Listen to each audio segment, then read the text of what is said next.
ভারতের নয়াদিল্লিতে আছেন সহকর্মী সুব্রত আচার্য।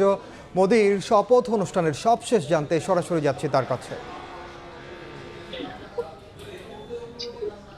দেখুন, আমি যে রাস্তাটি দাঁড়িয়ে রয়েছি সেই রাস্তা দিয়েই কিন্তু রাষ্ট্রপতি ভবনে অতিথিরা যেতে শুরু করেছেন। একটু আগেই দেখেছি যে নিরাপত্তা বলয়ের মধ্য দিয়ে একজন রাষ্ট্রীয় অতিথি রাষ্ট্রপতি ভবনের দিকে এগিয়ে যাচ্ছেন।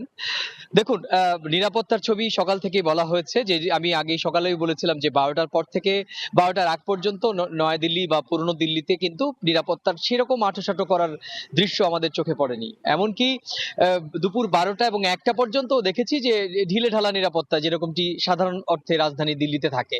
কিন্তু দুপুর ১টার পর থেকে দেখা যাচ্ছে যে নজিরবিহীন নিরাপত্তা রাষ্ট্রপতি রাষ্ট্রপতি ভবনের আশেপাশে এবং নয়াদিল্লির বেশ কিছু এলাকায় কার্যত ১৪৪ ধারা জারি করা হয়েছে। পাবলিক ট্রান্সপোর্ট একদম নেই বললেই চলে এবং যেগুলো কমার্শিয়াল গাড়ি সেগুলোও নেই।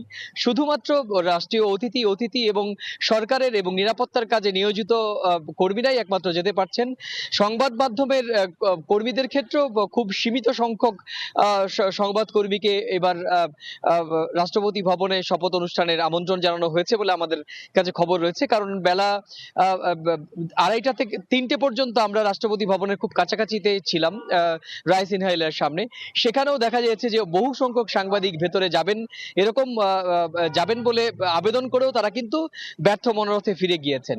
তারা বলছে রাষ্ট্রপতি ভবন থেকে এই রাষ্ট্রীয় আচার বা অনুষ্ঠানের পুরো সম্প্রচার কিন্তু ভারতের সরকারি গণমাধ্যম থেকে সম্প্রচার করা হবে। সুতরাং সম্প্রচার বা গণমাধ্যমের মাধ্যমে প্রধানমন্ত্রীর শপথ গ্রহণ অনুষ্ঠানটি যাতে নির্বিঘ্ন হয় সেইটি কিন্তু সরকার নিশ্চিত করেছে। কিন্তু নিরাপত্তার কারণে দেখা গিয়েছে যে দেশ বিদেশের বিভিন্ন গণমাধ্যম কর্মীদের কিন্তু রাষ্ট্রপতি ভবনের ধারে কাছে ঘেঁষতে দেওয়া হয়নি। এদিকে জানিয়ে রাখি যে